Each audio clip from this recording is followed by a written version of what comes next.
Hi, I'm Shannon Grissom. Are you looking to ignite your creativity?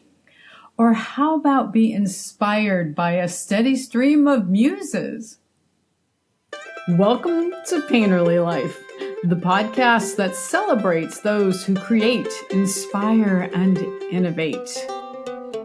So whether you're looking to spark your next big idea, reignite your passion, or simply soak in some creative energy, this is the place for you. Painterly Life, where every guest is a new muse, just for you.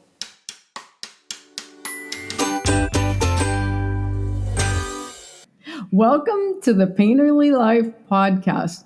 I am thrilled to welcome someone who brings a whole lot of heart, wisdom, and a touch of magic to everything she does. Ronnie Anne Ryan. She is an intuitive life coach who's been helping midlife women tap into their inner wisdom and regain their spark for over 20 years.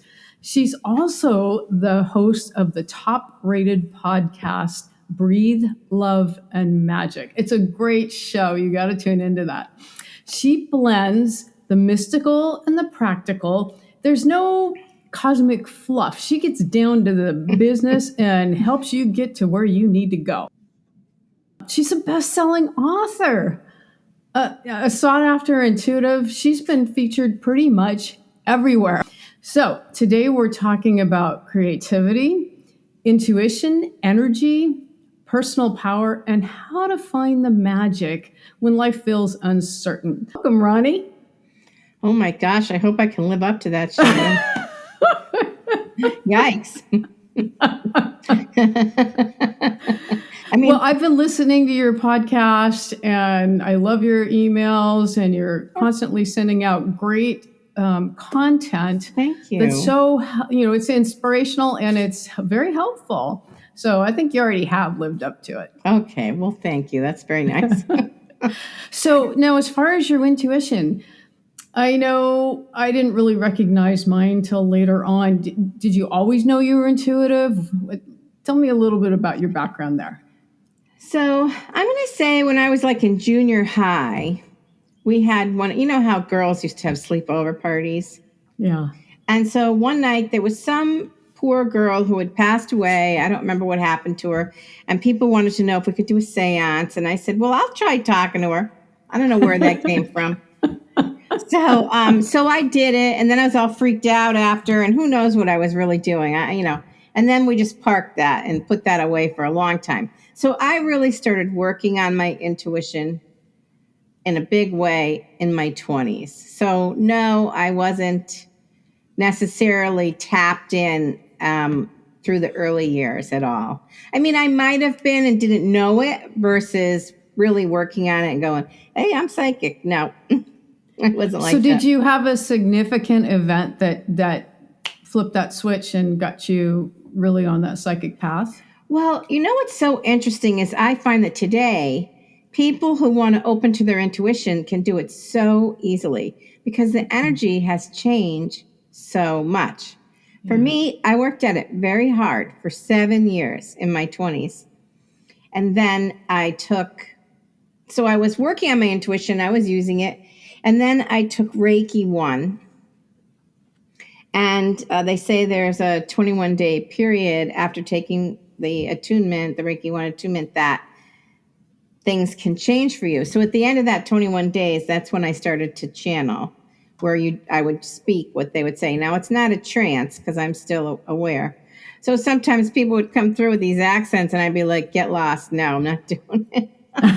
I'm like, nope, not doing you. Move on. Next.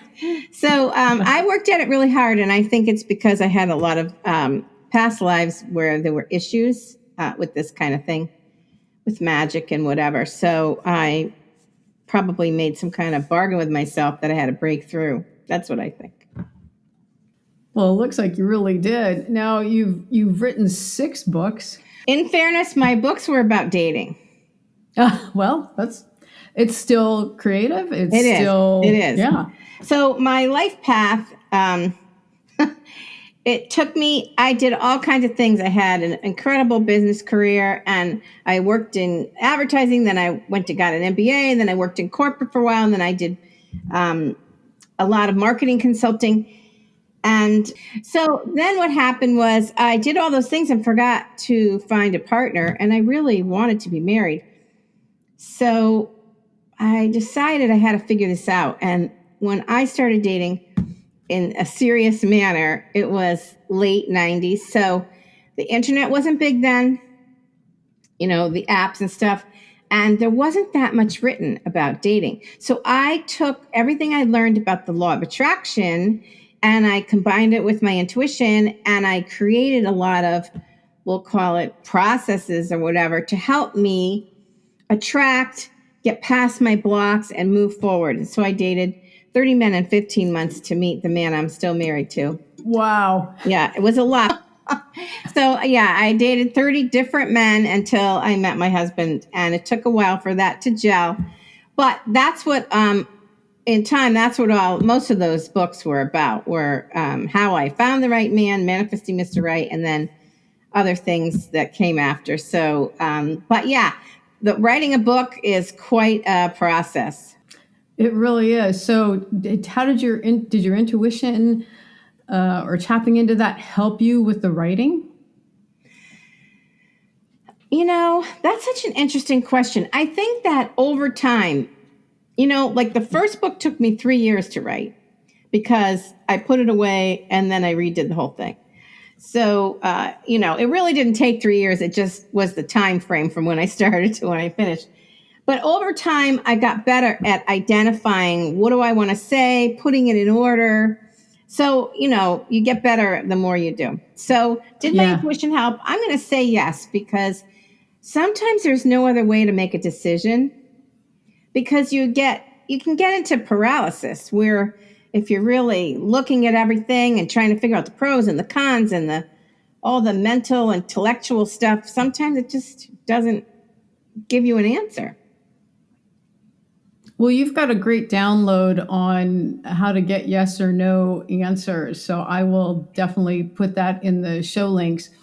Can you give us one tool from that download that you use the most often to help you get a yes or no answer? All right. So there's really only one process in that. That's why my whole thing is simplicity. So in that free audio program, there's just one process, but I'll tell you how I used it in one example.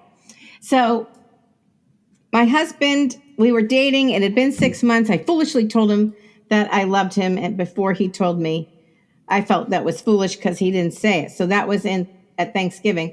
And then Christmas went by, and then my birthday was in January, went by, and then Valentine's Day. And I'm like, I got to get rid of this guy, because if he can't tell me he loves me after, 8 months of dating, I don't want him. What am I doing with him, So I told him, I said, if you can tell me where we're going, if we have a future, whatever, if you can, stay, I will stay. We'll figure this out. And he was like, I'm gonna, and I'm like, take some time and think about it. So I had to go on a business trip, and then I had to visit my parents. So I was going to be gone for 2 weeks. And so he convinced me, he called me and he convinced me to see him when I got back. And I'm like, okay. So I said to the universe, I can't make this decision anymore. Like, should I stay? Should I go? It was awful. When you get into that place where you don't know what to do and you're going in circles and you're miserable. I said, I can't do this anymore. So the universe, you have to give me a sign. And what I did was I specifically asked for what the sign was. So I said, I want to see a blue bird. Don't ask me how I pick these things. Just the first thing that comes into my head, and that's what will get explained. The first thing, I want to see a blue bird, but I knew I was going to Florida and there weren't going to be any blue jays. So I thought I'd make it a little harder. And I have to see it within 2 weeks. Now, over time, I got a lot smarter, and I never waited more than 24 hours again, because that's just more torture, right? Yeah. So on the last day of my visit to my parents, I'm looking out the window, and it's Florida. And I see this gigantic bird I've never seen. I mean, it looks prehistoric. It's so huge. I never saw anything like it. I'm like, Dad, and it's gray. It's a big gray bird. Dad, what the heck is that bird? And he said, oh, that's a blue heron. I'm like, what? Talk about a big sign. Very, very big. So I thought, all right, I'll give him a little more time. And really, that was the advice that my father gave me anyway. He goes, you're already over 40. What's another couple of months? And I'm like, I don't know. So anyway, one of the prerequisites for this kind of work is if you ask the universe for a sign, then you have to promise yourself you will follow through, because you can't ask for answers and then reject them. You have to you can do whatever you want, of course, you have free will, but it might interfere with future answers if you don't follow through on what's for your highest good, because that's what you're really asking for, right? Now, sometimes you get an answer and you rail against it right away. I guess that tells you something too, because then you know that's not the right answer. So I guess that could happen too sometimes. That's not what's ever happened to me. I always get an answer and then I move on it. So that's why I created, because like I said, I can't take all these processes. Like sometimes I see people and they'll have 12 steps to blah, blah. I'm like, no way. Like you can barely talk to me past 3 steps. I laugh when I see some of these incredible Instagram things and they'll have 6 ways to do whatever in a minute. I can't cope, So I like to just simplify as much as possible. And I think that helps with your intuition too, honestly. It does. It really does. So, you're always writing blogs, you're creating this podcast, and it doesn't matter what the content is. You are incredibly creative. Do you ever get blocked? Do you ever get stuck? Wow, that's a really good question. Do I ever get stuck? I hate to answer that. No, and then get blocked. But I will tell you, I don't want to jinx myself. But, spirit, I feel like this is where my intuition and spirit really helps me, because I used to have tons of interviews all done in the can, and I was like 6 or 8 weeks out, and then I stopped wanting to do so many interviews. And so on Monday, I sit there and I'm like, okay, what's the topic this week? And something will come up. I'll see something on my wall that'll give me an idea, or I'll do some automatic writing with my guides and I'll get an idea. Or, they never tell me do this. Some people get that kind of guidance, but I do not. But something always comes into my mind and I will credit them with inspiring me to go, Yeah. Well, so when you talk about reigniting someone's magic, how do you help folks do that? And my belief is that, first of all, everyone's intuitive. It's part of our DNA. So there are easy, fun ways to create things. So when people work with me, I'll say, well, what do you really want or whatever? And I say, well, what if you just focused on that? Just focus on this one piece. Even if you just take one step towards a solution or a magical shift or whatever. And whenever I work with people, I really try to make it fun, because that lifts the vibration. It lifts the energy. It lightens the load, and it creates room for possibilities when you take some of that heavy energy away. Yeah. And I find that makes some of the biggest difference. So if I can get them to laugh or see possibilities, because to me, magic, everyone also has access to magic. And I don't mean doing spell work. That's like a whole different thing. But magic of synchronicities and guidance and, coincidences and all kinds of things that you're like, how could that be? But it's around all the time. So the more you open to that, the more it comes to you. And that's also what I work with my clients on, to help them see that magic is all around you. The possibilities exist, and they're just all around you. I see a lot of parallels with magic and creativity. Yes. When I'm painting, I get all kinds of ideas, and sometimes I stop what I'm doing and write things down. It's like, oh my God, I can do this, or, oh, this is really cool. And sometimes I'm not even aware. I can't even tell you what happened during the painting session, because I was out there wherever that place is, but it was really good. It didn't matter where I went. It was just really good. And I feel like the more I tap into creativity, I think creativity and magic. I just lost my earbud. We're a pair today. That's why we're just going to go with the flow. Yeah, we are. So anyway, the more I tap into my creativity, the more the magic happens, and the more that I'm paying attention to all the little cool things that happen during the day. I think for me, it's more of if I'm not present, I don't realize all the cool stuff that's happening right now. And Yeah. so that really helps. I would agree. And I think that when you're in that creative process, you're really connected to source. Yes. So you're really in the flow, and that means you are open, and that's why all those things start flowing to you. And so I just did a podcast on how much imagination factors into your intuition, because they're very closely intertwined. Not that you're making it all up, but sometimes it requires imagination to help spur the intuition. They're very interlocked. They are. I know that when I find myself spinning about something and not in a good way, I'm like, okay, let's get creative and think about other possibilities that are a lot more fun. Yeah. And so if you don't use your imagination, you might never get there and just get stuck in this Groundhog Day loop of nastiness. And so it's kind of like that Jim Carrey, somebody stop me. This year, I had a friend who said to me, I am open to the possibility of positive outcomes. And that struck me so hard about what that really says and what opportunities get created by that when you don't have to know what the opportunities are, and you don't have to know what the possibilities are, but you have to be open to them. And so if you can just state that, I'm open to the possibility of positive outcomes for whatever it is that you're facing, then you can create the space for it. And that's another idea of what I mean by magic. Yeah. Yeah. I was thinking about that very thing with, I'm experimenting a lot on some paintings that I'm doing.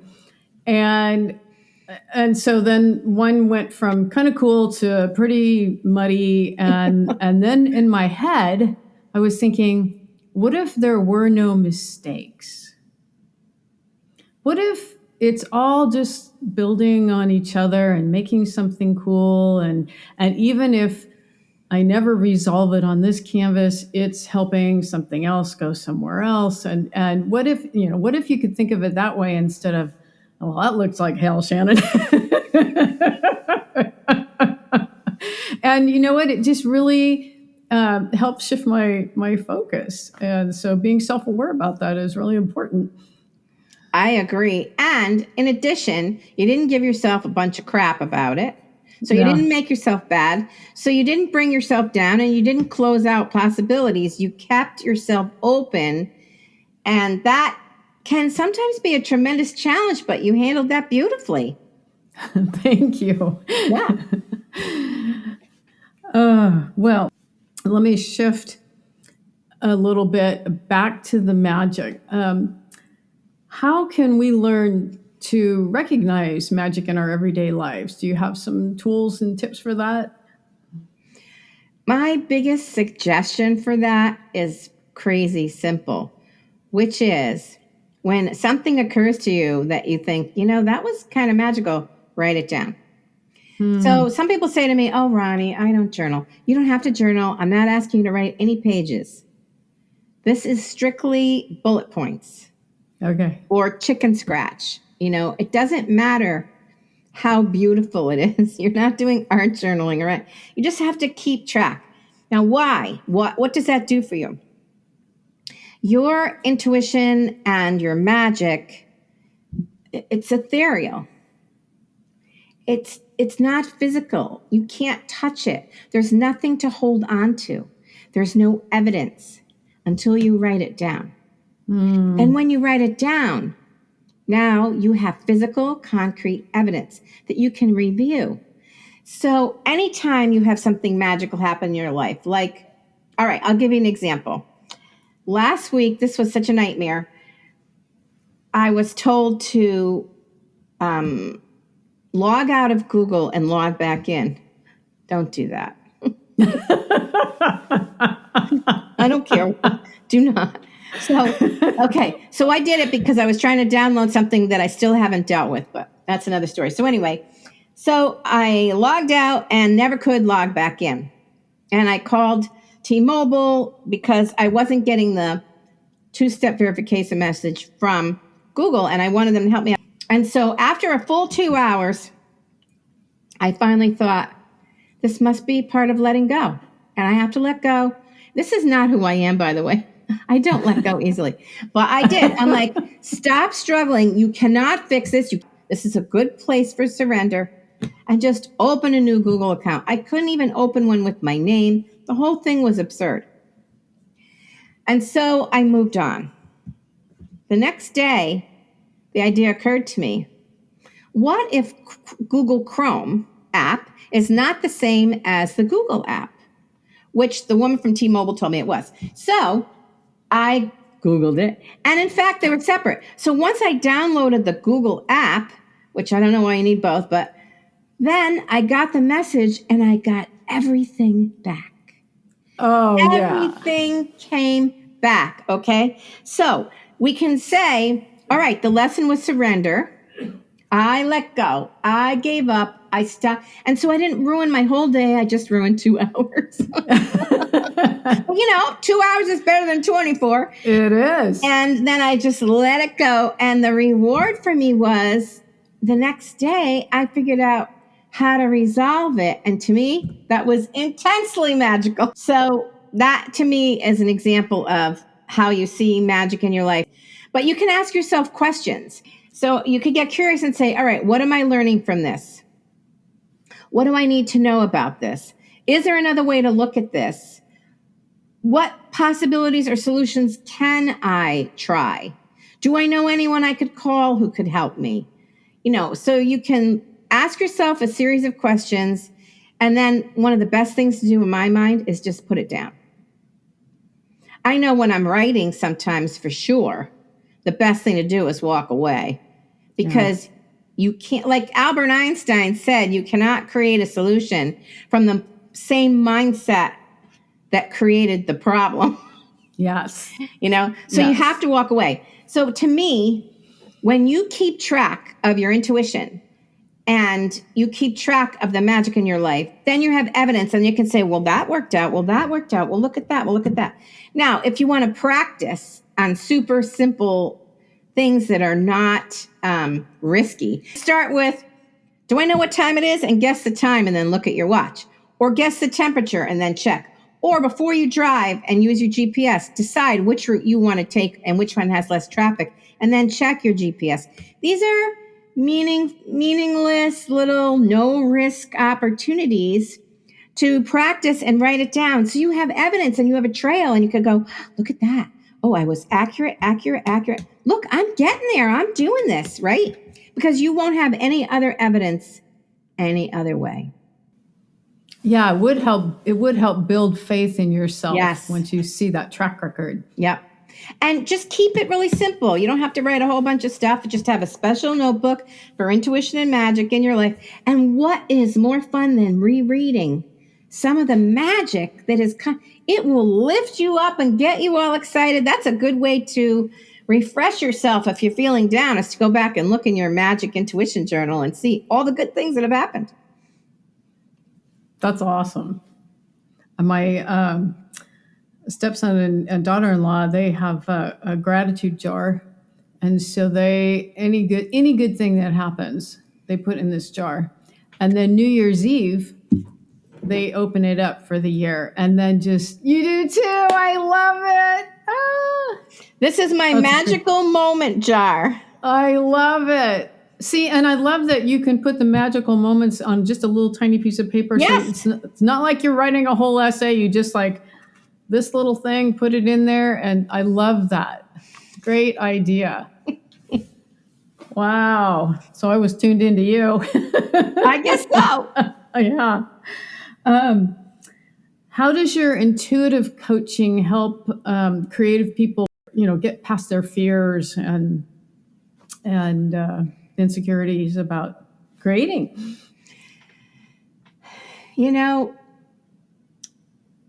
I think a lot of times it boils down to believing in yourself. Mm-hmm. And so I try to help them find the ways where they have been successful in the past. That's the evidence again. Where have things turned around? What shifts did they experience? How did they get out of this block the last time? How did they get out of a block in a different part of their life that we can bring that over to this part of your life? Because we've all had plenty of experiences, but we forget. Yeah. So, Ronnie, you've just given us a lot to work with, lots of fun things to tune into. What do you have next on the horizon that people can look forward to? Well, one thing I'm thinking about is doing one more book, which sometimes I can't fathom. But I am thinking about it, and I've had the title for a long time, which is just the working title, but it's called Conversations on the Inner Plane.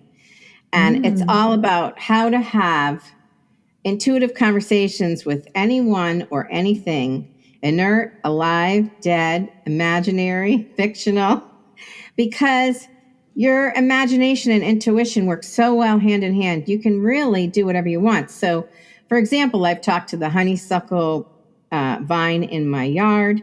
I talked to fire once. I had a friend, she had a big fire going, and she goes, let's talk to the fire. I'm like, really? So we talked to the fire, and, I've talked to people's pictures and had conversations. So I'm not losing it. These are all real things you can do. And so there's so many different things and experiences that I've had that I thought it might be interesting for people to read about how they might do that too. So that's one of the things I'm contemplating. And then last summer, I had a friend who was doing an art show with paintings. And she had done a lot of historical buildings from the town. And she said, I need some other stuff to go with it. Like she wanted things like for a summer vacation, like pictures of ice cream or popcorn or seagulls. So I painted like 10 different little paintings about all these different things. And then I hung them up to like just mix it up with her paintings. And I sold 8 out of 10 of them, and they were all right. I know, I never had sold anything, and they were all very inexpensive, but it was kind of a thrill. So there's another art show coming up at the end of August. So I'm contemplating if I'm going to do that again. But sometimes I get this is where I get stuck. I don't want to mix the colors. I don't want to squeeze the paint. I don't want to, So part of me is thinking maybe I should just do some pen and ink and colored pencil and stuff, and maybe that will just get me going and get me back to the paint. I don't know. We'll see. Just get started. I know that I do palette knife a lot when I don't feel like cleaning my brushes, because then you just wipe it off and you're done. Yeah. So how can people learn more about you? How can they connect to you? All right. Well, the best thing to do is find me on my website, intuitiveedge.biz. My podcast is there too, although you can also find it at breatheloveandmagic.com. And of course, it's on Apple and every other place. So, and I'm on Instagram, Ronnie Anne Ryan, and I'm Ronnie Anne Ryan everywhere. So if you want to find me, you're going to find me. I will put the links in the show notes so that people can find you. Well, thanks for being here, Ronnie. Hey, folks, please be sure to like, subscribe, and share so that I can create more content. Thanks for being here, Ronnie. Thank you so much. We'll see you next time.